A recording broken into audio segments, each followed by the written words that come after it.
Hi guys, and welcome back to my classics series. I am so excited to make today's video because it is a video I have wanted to film for so long. It is my all-time favourite classics video. I've been reading classics seriously for about the last 3 years, and in that time I've read lots that I like a lot. But there are some in my mind that are just so special to me, and so I wanted to make a video where I could recommend to you the books that I think everybody should read. So without going on too much, I will get into the video, but I will add that I'm going to go in order from my least favourite to my favourite, which is not something I usually do, but I have some very clear favourites and I'm sure you can already guess what they are. But I'm going to get into it now and talk to you about my favourite classics. So in joint 10th place we have two books that I think could be considered book siblings because they have very similar themes, very similar main characters, and were written around the same period, and they are The Catcher in the Rye by J.D. Salinger and The Bell Jar by Sylvia Plath. Both of these books talk about mental health at a time when it wasn't generally accepted that people really cared about their minds. It was at a time when electroconvulsive therapy was popular and people weren't really supposed to talk about their feelings. But in comes Holden Caulfield in The Catcher in the Rye and Esther in The Bell Jar, and both of them are very open in their struggles with mental health, which can be very difficult to read at times, but you explore their feelings and their emotions and what has led to them spiralling. And also I think it really focuses on the characters in the story. So some books are very plot driven, but these are definitely character driven stories, and I think that what I liked about them so much is that I read them at a time in my life when I really needed them, when I needed someone to voice how I was feeling in my own head. And so I read both of these books and I felt like somebody understood what I was going through, and for me that is why I love these so much. I'd recommend them to anybody who is a bit nervous about reading classics because they are more recent releases and so they have a much more accessible style, but also for anybody who is interested in reading about mental health while still being cautious that they do discuss suicide and quite strong emotions, and so that if that is something you're not comfortable with reading, then that's okay and this might not be for you. But if it is something you can handle, then I really do think that you should read these two. In 9th place we have a book that I read recently and it captured my imagination and my heart, and it is Anne of Green Gables by L.M. Montgomery. You know when some books come along and you just know that this is the book that you have needed all your life? Well, this is what Anne of Green Gables was like for me when I first read it. I knew that it was going to transform the way I thought about the world. I knew I was going to fall in love with the story and the characters, and I know it's something that I'm not going to let go for a very long time. Anne of Green Gables is a children's classic by a Canadian author, and it follows Anne Shirley, who is an orphan, and each book in the series follows her at a different point during her life. What I loved about Anne as a main character is that she taught me to see the world differently. She taught me to see the world with my eyes open and to think about the things around us in terms of the story behind them and how we can beautify things in our mind to see them in a different way. Anne definitely doesn't make the right decisions all of the time, but I think this is also a moral journey and I'm really enjoying picking up the next books in the series. In 8th place we have Mrs. Dalloway by Virginia Woolf. This was the first Virginia Woolf book I read and I loved it because it is just so rich in detail and description and told in this fascinating stream of consciousness style, which I think is so challenging for the brain to work around, but that's why I loved it so much. Lots of these classics I'm featuring on this list are comfort reads. They are books that I would turn to when I don't really want to think or I have the option of thinking about them, but I also don't have to. I can read them and switch off. But Mrs. Dalloway is not that kind of book. It's the kind of book that keeps you on your toes, that makes you think about the imagery she's using and what's happening to the characters. And whereas a book like The Catcher in the Rye is very character driven instead of plot driven, Mrs. Dalloway is neither. It is slightly about the characters, but it's also about capturing a snippet of life, a snippet of the world as so many different people see it. And so you see the landscape of London in Mrs. Dalloway on a single day, and you follow various characters around and you really hear their thoughts as you are reading it, which can be tricky at first, but I love the challenge and that's why I like this book so much. In 7th and 6th place we have two books that I read very close to each other and they were the first two classics I ever read, and they are Pride and Prejudice by Jane Austen and Agnes Grey by Anne Bronte.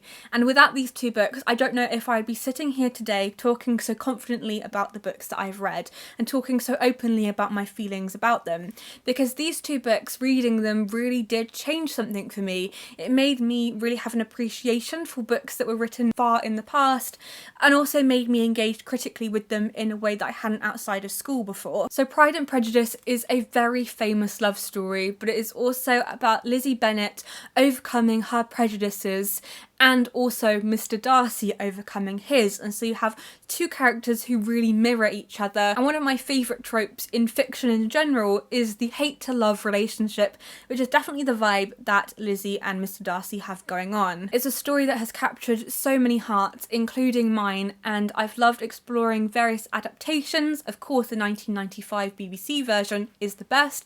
I won't hear any different, but it's a story that I find many layers to every single time I read it, and it's one that I haven't forgot about even though I read it many years ago. And Agnes Grey is the same. It is a story that really makes you think, and that you can find different angles every time you read it. And I think that whereas Pride and Prejudice is a very epic love story, Agnes Grey is a much quieter book. It's about morals and finding your own way in the world, and whilst it does have that kind of romance aspect to it, it's about so much more than that. And it follows the main character Agnes as she becomes a governess and goes to various families where she has to look after the children, and it's about her finding who she is whilst also discovering things about the world that she didn't know about. I don't know if I would love the Brontes as much if I hadn't read Agnes Grey, but more on the Brontes later. Down to the final five now, and in fifth place we have The Woodlanders by Thomas Hardy, the first instance of Thomas Hardy appearing on this list. I'd say my two favourite classics authors are the Bronte sisters, if we can include them as one author, the Bronte sisters as a whole then, and also Thomas Hardy. I love his books. I love the settings, which is probably my favourite thing about them. I love the way that he explores such difficult themes in his books that were such a big issue in Victorian society, and how he really stands up for the women he's writing about. The Woodlanders is set in a small hamlet in Hardy's fictional county of Wessex, which is based loosely on Dorset, and it's about Grace Melbury and her expectations to marry after she returns to her home. But also it's about divorce laws and true love, and if we're meant to be together. I find that a lot of Hardy's books deal with serendipity and these moments that are meant to be and moments that aren't meant to be. And I definitely say that this is one of my favourite books of his because of the way he writes about the landscape. I love the woodland setting, and I love how he describes it in such intimate detail. You really feel like you get to know it as a place after you finish reading the book. In fourth place now, we actually have a very interesting choice. I'm not exactly sure why I chose this book as one of my top 5 favourites, because it is Northanger Abbey by Jane Austen, but I would say that in some ways I enjoy Pride and Prejudice more than this book. But Northanger Abbey is one of my favourite books because of the rich history behind it, the way that Jane Austen talks about lots of different books in it that she liked reading, the way it draws on lots of different genres. It is a parody of the Gothic genre, which was becoming very popular around the time that she was writing it. And it's also one of my favourites of her books because it is about Catherine Morland, and the first line in the book is, "No one who had ever seen Catherine Morland in her infancy would have supposed her to be born a heroine."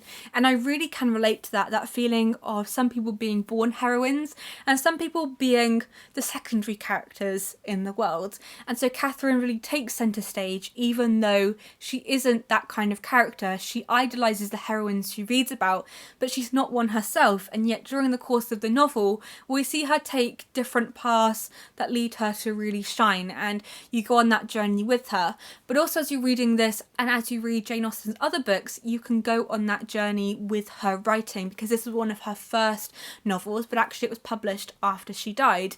So you can see the progression she made as a writer, and so I think it has a very rich history and lots in here that you can unpick, which is why it's one of my favourite books, even though it's not always an obvious choice. Top 3 classics now, which was a very difficult decision to make, but in number 3 we have Far From the Madding Crowd by Thomas Hardy, which is by far my favourite Thomas Hardy book. It has very many similarities between the Woodlanders, but he wrote Far From the Madding Crowd first, and it follows Bathsheba Everdeen, who has very many suitors and inherits her uncle's farm where she takes control and has to run it. It's a book I try to return to every spring, and just like in the Woodlanders, it really details the landscape that Hardy is writing about, and it really evokes these strong feelings of nature and the importance of farming on rural communities, but also it details being a woman in a traditionally male world and how women had to cope with the challenges of this. In fact, I like this book so much because I also love the recent adaptation of it starring Carey Mulligan,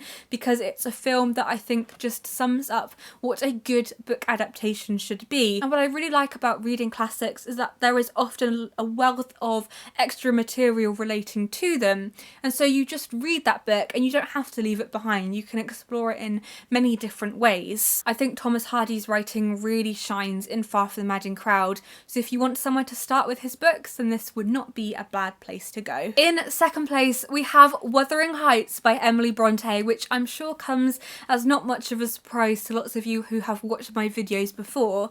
Wuthering Heights is by far one of my favourite books of all time, not just one of my favourite classics, but I think it's a book that everybody should read, and it means so much to me. I read this at a really difficult time. I read it when I felt so alone, when my head felt really dark, when it just felt like there was a cloud living in my brain. And so when I read Wuthering Heights, it made me feel like it was okay to feel like I was feeling. It's a very dark book, but at the end there is hope for the future, and that gave me hope reading about it. I also read it on a very rainy November day, and so I really felt like I captured the atmosphere of the book. And I would describe Wuthering Heights as a very complicated love story. Not necessarily a romantic love story, not a positive love story, but it is about this tumultuous relationship between Heathcliff and Cathy and the circumstances surrounding their lives. Heathcliff is a foundling. He is somebody who was found and you don't know his background, but he rises up throughout the novel and turns himself into something so much more than anyone ever thought he would be. Whilst Catherine is very spoilt, she knows the direction she wants to go in life, and because of that she doesn't make the wrong decisions like many other protagonists I've mentioned. She makes a decision that she thinks is best for her and not necessarily for everybody else. I feel like this is a book that I'm always going to love, and it has led me to so many things. Like, I wouldn't have become the Bronte Society Young Ambassador if I didn't love this book so much, and that journey has taken me to so many places I didn't think I'd ever go, and so I owe a lot to this book, and I'm so grateful that I decided to read it. And drum roll please, we have my favourite classic of all time and my favourite book of all time. It is Shirley by Charlotte Bronte. It is amazing. This is a book that I hope that everybody reads, but I understand that it's not for everybody, but actually that's why I like it so much, because it is a story about two women, Caroline Houston and Shirley Kielder, and their friendship and intertwined romances. And it's about the perils of love. It goes into the psychology of love as well, and how the events that happen in our lives can affect our mental health. It also talks about milling, and it talks about the Luddite uprisings in Yorkshire at the turn of the 19th century. But I love it because it just feels like pure romanticism for me. Even though on the first page Charlotte talks about how it's not a romance and she wants to write something as cool as Monday Morning, for me I think I idolise this book too much. I idealise it as well, and for me it just means so much more than just this book. And it wasn't even about the time that I read it, because I feel like at any point I'd read this book I would have loved it as much as I do now, but every time I go back to it, it makes me feel so good inside, and it just makes me feel like I can conquer anything. I love reading back my favourite passages. I love reading about Caroline and Shirley. I feel like I'm very similar to Caroline, but I want to be like Shirley. And so from a moral point of view as well, I feel like I take a lot from Shirley, and I feel like I can learn a lot from this book. And it's a book I can't wait to explore as I get older. I feel like my relationship with it is going to change, because at the start of the book I'm the same age as Caroline is, and so as I get older I'm wondering how I will feel about it and whether I will feel differently, and I'm actually really excited about that possibility. So Shirley is my favourite book of all time, and I can't quite sum up what it means to me. I talk about it so much, and I'm sure it doesn't come as a surprise to lots of you that Wuthering Heights and Shirley are featured as my top two books. There is just something about the Bronte's words that means so much to me, something about their story that enhances their words too. I just think they're incredible and they give me such power and have taught me so many life skills. I just feel like I wouldn't be the person I am today without the Brontes, and that's why I love them so much. I really hope you enjoyed this video and picked up lots of recommendations. I'd love to know if any of these books took you by surprise, and I'd also love to know in the comments what your favourite classics are of all time, and we can share recommendations. So thank you so much for watching this video, and I will see you guys soon. Happy reading!